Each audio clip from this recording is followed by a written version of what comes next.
Bienvenidos a su programa Respuestas Apologéticas, un espacio en donde desde la razón daremos respuesta a sus dudas sobre la fe. Mi nombre es Dante Urbina, apologista católico, y bueno, voy a acompañarlos en este viaje. Vamos a las preguntas.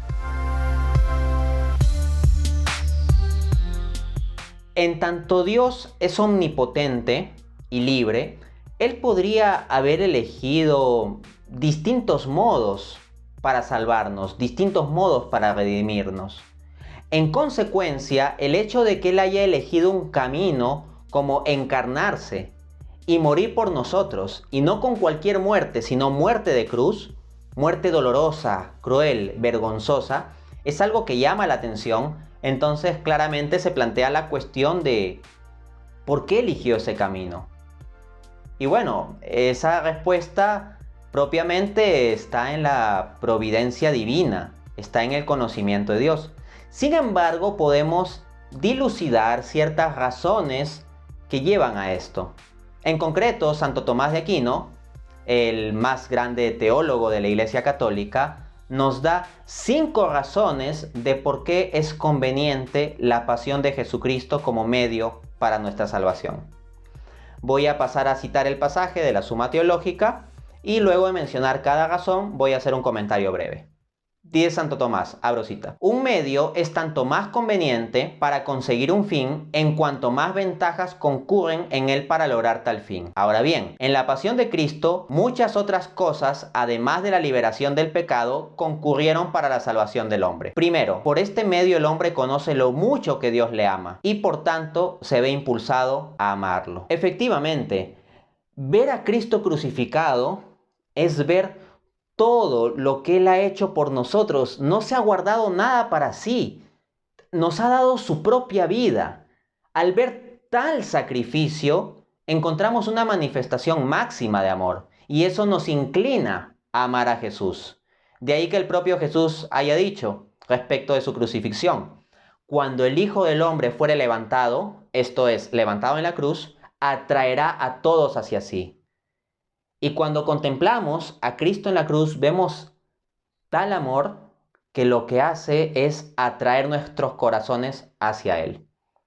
Segunda razón, porque con esto nos dio ejemplo de obediencia, humildad, constancia, justicia y demás virtudes manifestadas en la pasión. Efectivamente, Jesucristo, describiendo cómo es el camino del cristiano, nos dijo en Marcos 8:34: el que quiera seguirme, que renuncie a sí mismo, que cargue su cruz y me siga. Entonces, la vivencia del cristiano tiene que ver con llevar la cruz día a día.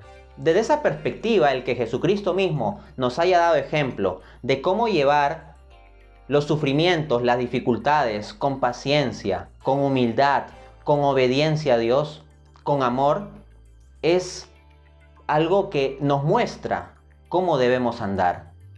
Jesucristo es el máximo ejemplo que tenemos de cómo debe ser una vida cristiana. Él no simplemente nos dio instrucciones abstractas como una especie de manual que debamos seguir, sino que Él vivió de modo tal que fue la ejemplificación de todo lo que Él predicó. Tercera razón, porque Cristo con su pasión no solo liberó al hombre del pecado, sino que también mereció para él la gracia de la justificación y la gloria de la bienaventuranza. ¿Cómo es esto? Jesucristo muere para salvarnos del pecado. Y la raza humana está en la situación de pecado en virtud del pecado original, el pecado de Adán. Nos lleva a una naturaleza caída. El hombre estaba en un estado natural de integridad en el paraíso, traiciona a Dios y ya tiene una naturaleza humana que no es íntegra, sino que está afectada por la concupiscencia, por la tendencia al pecado, y eso da lugar pues a la condición humana que tenemos. Pero en virtud de la muerte de Cristo en la cruz, no solo se repara ese daño, porque no es simplemente que nosotros volvemos al estado de felicidad natural o de integridad de mera naturaleza humana de Adán, sino que a nuestra naturaleza humana le es dado un plus, un elemento sobrenatural, que es la gracia. Y somos elevados ya no meramente a volver a un paraíso terrenal, sino a ir al paraíso celestial con Dios mismo. Cuarta razón, porque con esto el hombre se ve más obligado a abstenerse de pecar. Efectivamente, cuando vemos que son nuestros propios pecados los que han masacrado a Cristo, que amorosamente ha elegido morir por nosotros, cuando meditamos suficientemente en ello, pues vamos a llegar claramente a la conciencia de que debemos alejarnos del pecado por amor a Cristo. Así, por ejemplo, San Ignacio de Loyola, cuando veía un crucifijo, solía hacer una reflexión como la siguiente: Señor, ¿qué has hecho tú por mí? ¡Wow! Señor, ¿y qué he hecho yo por ti? Y al darnos cuenta todo lo que Cristo ha hecho por nosotros y lo mal que le pagamos, eso nos ayuda a tener conciencia de que debemos esforzarnos por no pagarle tan mal, por alejarnos del pecado. Quinta razón, porque esto resulta de mayor dignidad, de modo que, como el hombre fue vencido y engañado por el diablo, así fuese también el hombre el que derrotase al diablo. Efectivamente, el demonio hizo caer al hombre en el paraíso, haciendo que Adán peque. Pero ese mismo demonio es vencido por el hombre. ¿Cómo así? Porque lo vence Jesucristo en el árbol de la cruz. Y Jesucristo es verdadero Dios, pero también verdadero hombre. Así que Jesús ha buscado organizar las cosas de un modo tal que se genere una reparación total. De tal modo que el mismo hombre, Jesucristo perfecto hombre, venza al demonio que hizo caer a la raza humana. Segunda pregunta. Bien, cuando pensamos sobre el reino de Dios, muchas veces nos imaginamos simplemente la segunda venida de Cristo, que vendrá al final de los tiempos Jesús y se instaurará el reino de Dios. Pero a decir verdad, el reino de Dios ya está presente desde la primera venida de Cristo. De ahí que el Señor haya dicho en Lucas 17, del 20 al 21, interrogado por los fariseos sobre cuándo había de venir el reino de Dios, le respondió diciendo: el reino de Dios no vendrá con advertencia, ni dirá aquí está o allí está, porque el reino de Dios ya está entre ustedes. ¿Y cómo es esto? Lo que pasa es que Jesucristo, Dios hecho hombre, es rey, es el rey. Y ahí donde está presente el rey, está el reino. Jesucristo mismo es el núcleo de lo que constituye el reino de Dios. Esta manifestación de la gloria del Rey, que es Cristo, y del reino de Dios, por tanto, queda claro en Mateo 17, del 1 al 2, que es el pasaje de la transfiguración, donde leemos: Jesús tomó a Pedro, a Santiago y a su hermano Juan, y los llevó aparte a un monte alto, y se transfiguró delante de ellos, y resplandeció su rostro como el sol, y sus vestidos se volvieron blancos como la luz. Que la presencia misma de Cristo es realización del reino de Dios, pues lo encontramos también a un nivel invisible.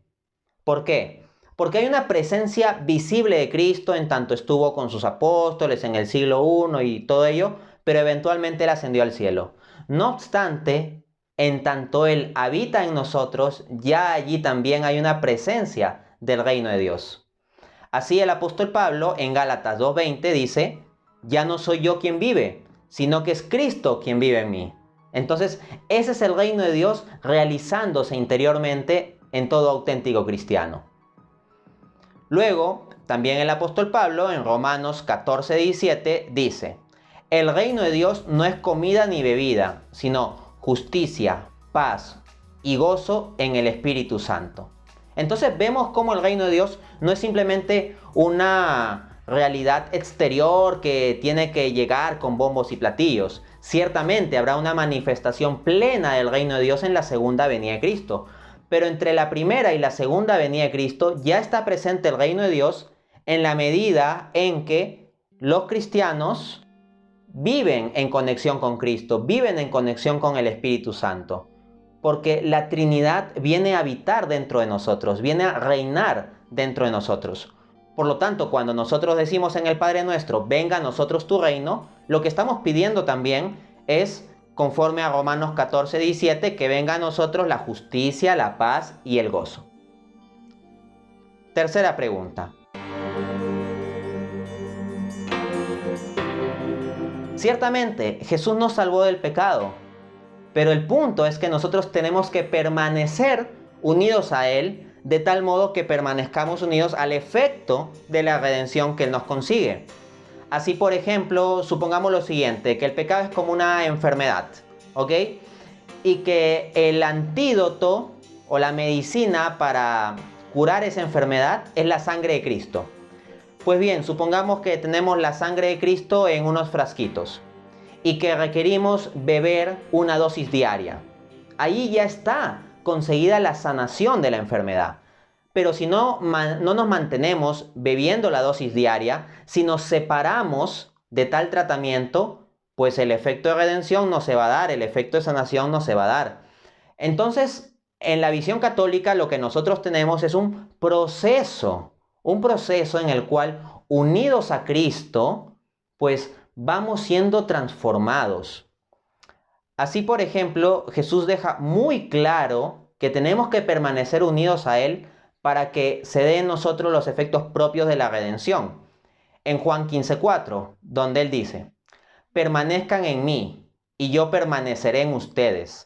Así como ninguna rama puede dar fruto por sí misma, sino que tiene que permanecer unida a la vid, así tampoco ustedes pueden dar fruto si no permanecen en mí. Entonces, ¿queremos ver el efecto de la redención, de ir saliendo del pecado en nuestra vida? Pues tenemos que permanecer unidos a la causa de redención que es Cristo mismo y que es quien genera tal efecto.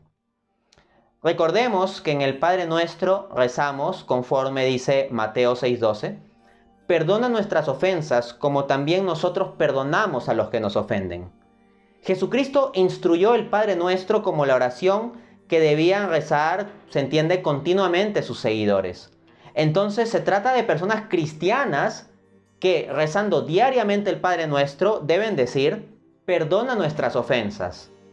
Entonces se entiende que en el transcurso de nuestra vida cristiana tenemos imperfecciones, tenemos caídas y constantemente tenemos que pedir perdón a Dios. Tenemos que estar constantemente acudiendo a esa fuente de redención. Por eso Cristo pone énfasis en que permanezcamos unidos a Él. Así también la primera carta de Juan, capítulo 1, versículo del 8 al 9, deja muy en claro esta idea cuando dice, si decimos que no tenemos pecado, nos engañamos a nosotros mismos y la verdad no está en nosotros. Pero si confesamos nuestros pecados, Él es fiel y justo para perdonar nuestros pecados y limpiarnos de toda maldad. Nótese que la primera carta de Juan no está escrito a paganos que no creen en el cristianismo. Está escrito a cristianos bautizados, está escrito a una comunidad cristiana. Y a los miembros de tal comunidad cristiana les dice, si decimos que no tenemos pecado, somos unos mentirosos, nos estamos engañando. Entonces, hay que entender que en el transcurso de nuestra vida cristiana tenemos imperfecciones, pero en tanto permanezcamos unidos a Cristo, le diremos, Señor, perdona nuestras ofensas. Así como tú nos instruiste en el Padre Nuestro, Señor, perdona nuestras ofensas. Y Jesucristo nos perdona. Jesucristo nos salva. Jesucristo nos va redimiendo a cada segundo de nuestra vida. Pero tenemos que permanecer unidos a Él. En tanto permanecemos unidos a la causa, se dará el efecto. Y bueno, eso es lo que hemos tratado en el programa del día de hoy. Nos vemos en un siguiente programa.